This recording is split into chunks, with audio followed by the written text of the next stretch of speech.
Student, तो आज मैं धनंजय सर क्लासेस में आपको class 10 quadratic equation term 2 NCERT से रिलेटेड क्वेश्चन को बताने जा रहा हूँ।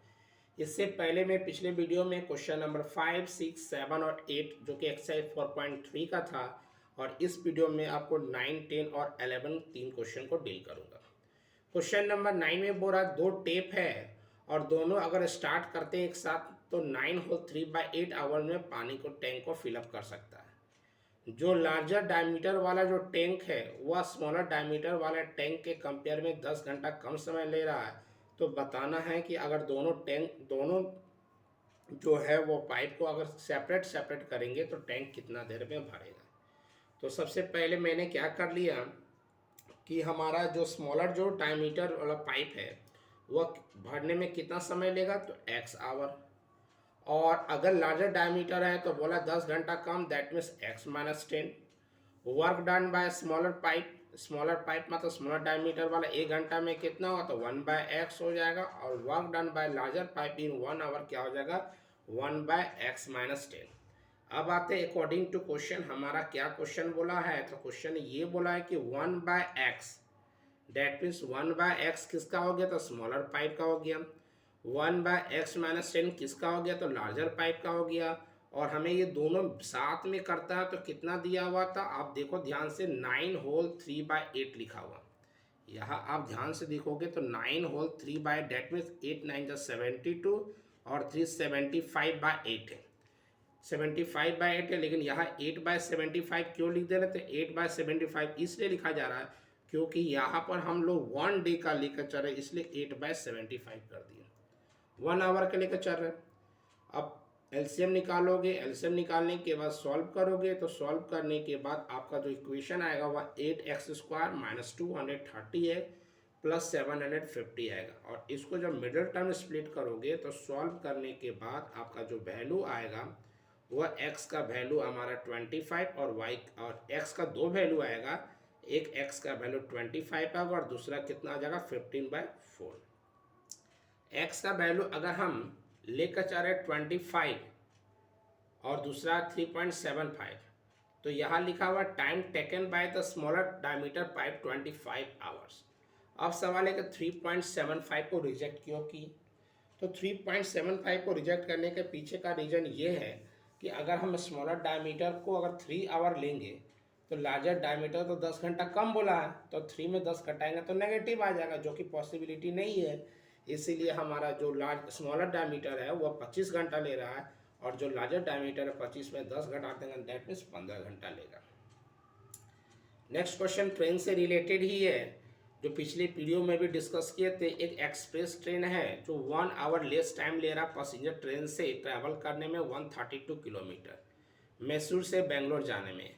अगर एवरेज स्पीड जो एक्सप्रेस ट्रेन का वह 11 किलोमीटर मोर आवर है पैसेंजर ट्रेन से, तो बताना है कि आपका दोनों ट्रेन का स्पीड क्या है।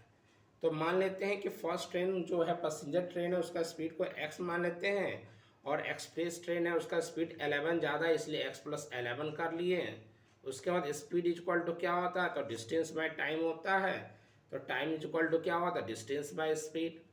उसके बाद आपका अकॉर्डिंग टू क्वेश्चन दोनों का डिस्टेंस तो सेम है, एक का स्पीड x है और दूसरा का स्पीड x+11 है। तो स्वाभाविक है, मैं पहले भी डिस्कस कर चुका हूँ, जिसका स्पीड ज़्यादा होगा वह टाइम कम लेगा।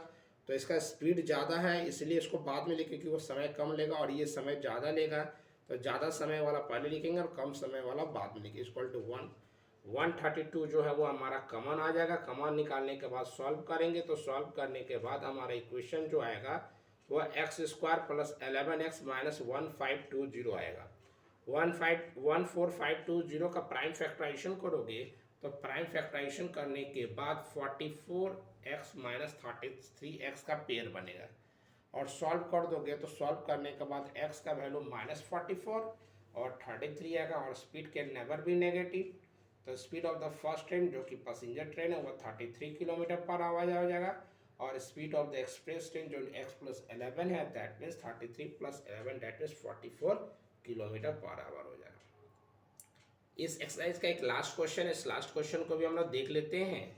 इस एक्सरसाइज का लास्ट क्वेश्चन में क्या बोला है, तो sum of the area of the two square is 468 that mean दो स्क्वायर है और स्क्वायर का जो साइड है उस साइड का एरिया, स्क्वायर जो है उसका एरिया को अगर हम लेते हैं और उसके बाद जब उसको हम लोग क्या करते हैं तो जोड़ते हैं तो एरिया का जो सम आता है 468 आता है और दोनों के पेरीमीटर का जो डिफरेंस उसको घटाते हुए 24 आता है।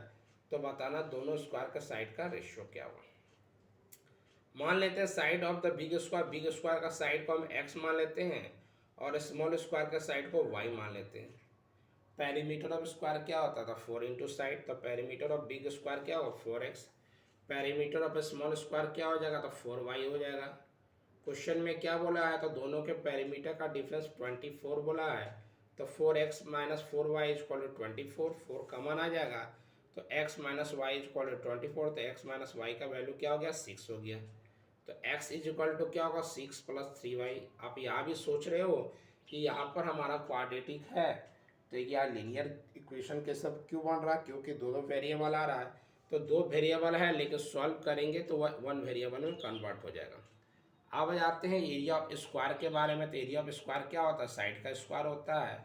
बिग स्क्वायर x है तो x स्क्वायर हो जाएगा, स्मॉल स्क्वायर का y है तो y स्क्वायर होगा। और बोला है दोनों के स्क्वायर का सम तो x square plus Y square equal 468 है।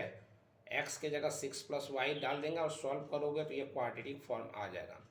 क्वाड्रेटिक फॉर्म क्या आ गया तो हमारा आ गया Y square plus 6y minus 216 is equal to 0। अब इसका मिडिल टर्म स्प्लिट करोगे तो मिडिल टर्म स्प्लिट करने के बाद y का दो वैल्यू आएगा, एक आएगा -18 और एक आ जाएगा 12। जानते हैं कि लेंथ ऑफ द साइड जो होता है वह नेगेटिव कभी नहीं होता है, इसलिए हमारा y का वैल्यू 12 हो जाएगा। और x equal to 6 plus Y है, 6 प्लस वाई की जगह 12 डालें तो 18 हो गया। तो side of the big square क्या हो जाएगा तो हमारा 18 मीटर हो जाएगा और side of the small square कितना हो जाएगा हमारा तो 12 मीटर होगा। तो ये हमारा जो 4.3 एक्सरसाइज है वह आज खत्म हो गया। इससे रिलेटेड मैं आपको 2-3 वीडियो अपलोड कर चुका हूँ। तो आज के लिए इतना।